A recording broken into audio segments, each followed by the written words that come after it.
Everyone, मैं हूं रितु। मेरे चैनल में आप सभी का बहुत बहुत स्वागत है। आज हम बात करने वाले हैं दूसरी बार परफॉर्मेंस के बारे में।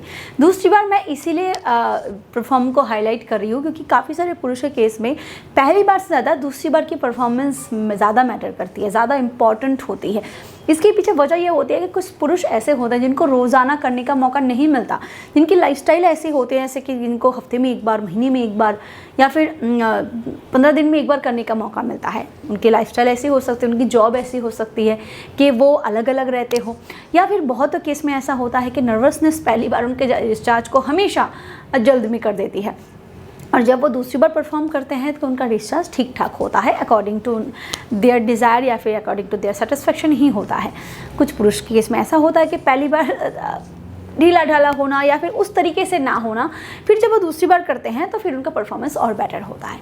तो पहली बार के बाद दूसरी बार की जो परफॉर्मेंस है, इसको और ज़्यादा बेहतर कैसे बनाया जाए, कैसे इसको और ज़्यादा एनर्जेटिक बनाया जाए, कैसे इसको और ज़्यादा कमाल का बनाया जाए ताकि आप अपनी सेटिस्फेक्शन को प्रॉपर तरीके से अचीव कर सको, इसके बारे में हम कुछ टिप्स बताने वाले हैं। सबसे पहले बताने वाले हैं कि दूसरी बार परफॉर्मेंस के टाइम पे आप अपनी एनर्जी को तुरंत रिस्टोर कैसे करोगे।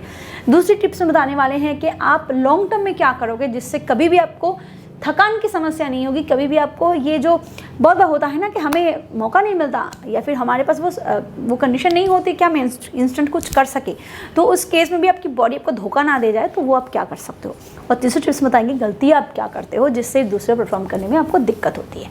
तो चलिए फटाफट बात करते हैं वीडियो के बारे में। टाइम को बढ़ाना मतलब कि आपको पिच पर टिके रहना है, आपको अच्छा परफॉर्म करना है, आपको उस तरीके से परफॉर्म करना है। इसके लिए सबसे ज़रूरी है कि आपकी स्ट्रेंथ, आपकी स्टेमिना, आपकी पोटेंशियल का जो विगोर है वो सही रहे, अप टू द मार्क रहे ना। इस केस में जब वो पहली बार करते हैं ना, बहुत बार जो फर्स्ट परफॉर्मेंस है वो अप टू द मार्क नहीं होता क्योंकि उनकी बॉडी की डिज़ायर बहुत ज़्यादा होते हैं, और इस केस में एक्साइटमेंट बढ़ जाना या फिर डिस्चार्ज बहुत जल्दी हो जाना या फिर एक्शन में गड़बड़ी होना या फिर सब कुछ ठीक था फिर भी उनको सेटिस्फेक्शन नहीं मिला, ये भी होना आम बात है।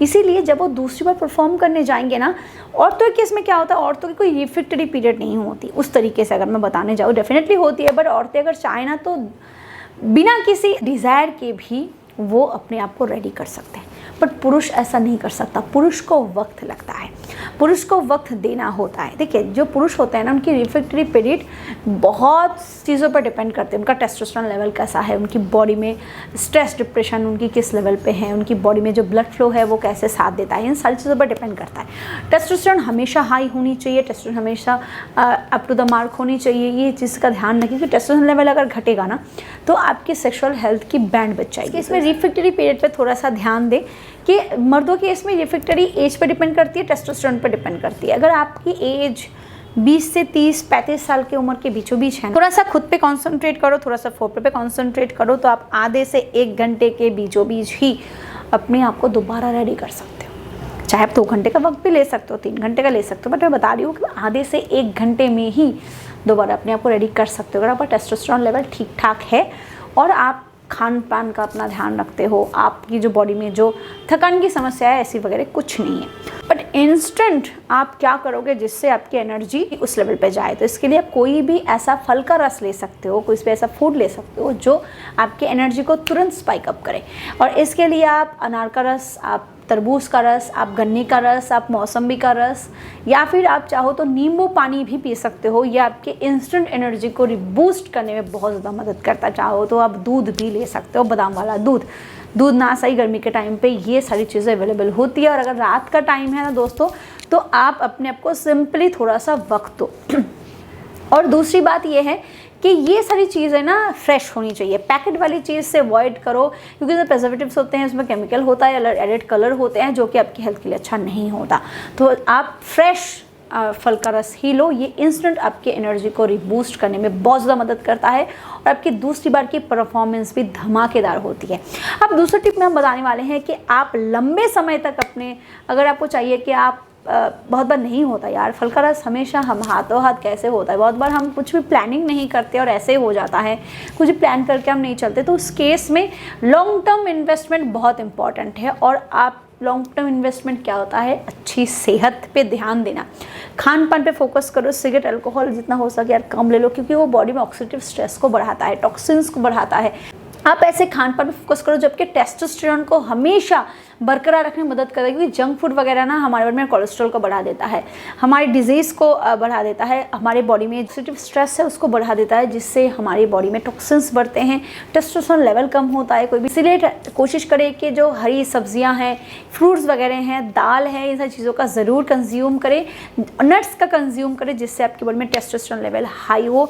और इसके साथ साथ आप ज़रूर अपने डाइट में शिलाजीत को ऐड करें। शिलाजीत कोई मतलब क्या बताऊँ, ये मेडिसिन नहीं है, बट मेडिसिन से ऊपर है, क्योंकि इकलौता शिलाजीत जो है इसमें 85 टाइप के ट्रेस मिनरल्स होते हैं, और ये नेचर मीडिया का हिमालयन शिलाजीत है जो कि रेजन फॉर्म में है। इसको लेने का कोई झंझट नहीं है, ये रेजन फॉर्म में है, तो ये तो गर्म पानी या गर्म दूध के साथ मिलाओ और रात को रोज़ सोने से पहले इसको ज़रूर लो, थोड़ी सी क्वांटिटी में लो।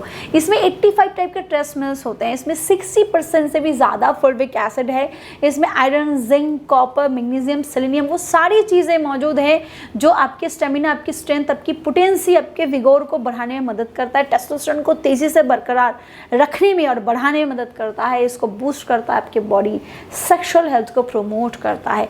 एंड ऑल इन वन ये पॉकेट फ्रेंडली है, बजट फ्रेंडली है, तो आपको दूसरी चीज़ों पे इन्वेस्ट करने की ज़रूरत नहीं है, बस अपने सही डाइट के साथ रोज़ाना इसको लो। ये बहुत तेज़ी से आपके सेक्सुअल हेल्थ को प्रमोट करता है और उसको मेंटेन करने में काफ़ी ज़्यादा मदद करता है, क्योंकि ये आपके स्ट्रेस डिप्रेशन को भी कंट्रोल करता है, आपके ब्रेन को फंक्शनिंग करने में मदद करता है, और फॉल्विक एसिड इन सारे मामलों में एक्सपर्ट होता है, जो इसमें 60% से भी ज़्यादा है। अगर आप इसका इस्तेमाल करना चाहते हो तो डिस्क्रिप्शन बॉक्स में आपको इसका सारे लिंक्स मिल जाएंगे, आप चेकआउट कर सकते हो, उस नंबर पे कॉल करके भी आप इसको ऑर्डर कर सकते हो और जान सकते हो इस हॉलोग्राम पिक्चर से कि ये नेचर मीडिया का ओरिजिनल प्रोडक्ट है। अब बात करें दोस्तों की क्या गलती नहीं करनी है, गलती ये नहीं करनी है ना कि आपको कुछ भी जल्दबाजी या हड़बड़ाने में नहीं करनी।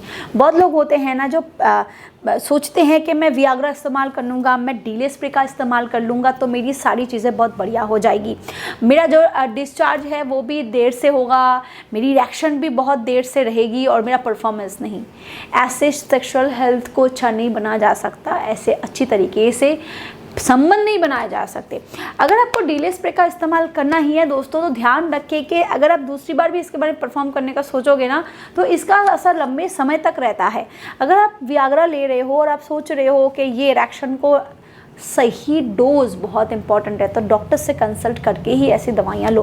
हो सकता है कि आपकी बॉडी में कोई समस्या ही नहीं है तो आप फिर भी ले रहे हो, 100 mg का होता है आप वो ले रहे हो, जबकि आपको अगर आप सिर्फ 25 का ही लेते तभी आपका काम हो जाता। तो इसीलिए सही डोज और वो डॉक्टर बता सकते हैं।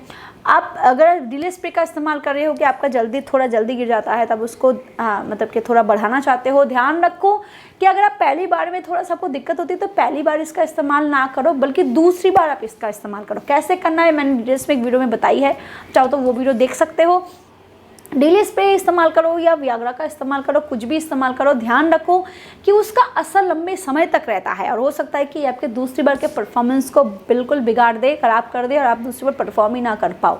तो अगर आपका पहली बार का परफॉर्मेंस और दूसरी बार का परफॉर्मेंस दोनों बढ़िया होता है तब तो कोई बात ही नहीं, पर अगर आपका परफॉर्मेंस पहली बार अच्छा उस तरीके से नहीं होता, आप जब भी दूसरी बार परफॉर्म करते हो तभी आपका अच्छा होता है, तो पहली बार अगर वियाग्रा, ये स्प्रे वगैरह, ये सारी चीज़ों को अवॉइड करो और किसी भी चीज़ से फोकस करनी है तो सेकंड टाइम में परफॉर्म करो, उस पर फोकस करो। कोई भी दवाई ले रहे हो उसके बारे में अच्छे से जांच कर लो। अगर आप डीले स्प्रे का इस्तेमाल कर रहे हो वो लिडोकेन होनी चाहिए, वो अल्कोहल फ्री होनी चाहिए, कलर, पैराबेन, ये सारी चीज़ें फ्री होनी चाहिए। और अगर आप ऐसी कोई दवाई ले रहे हो जबकि इरेक्शन को इम्प्रूव कर सके तो ध्यान रखो कि वो सही डोज की होनी चाहिए। और लॉन्ग टर्म में अगर आप शिलाजीत का इस्तेमाल करोगे और अपने सेहत का ध्यान रखोगे ना, तो ये दवाइयों के चक्कर आपको नहीं लगाने पड़ेंगे। वीडियो अगर आपको पसंद आए तो इसे लाइक करो, शेयर करो, और ऐसे इन्फॉर्मेटिव वीडियोज़ देखने के लिए चैनल को सब्सक्राइब करना ना भूलो। Thank you, bye.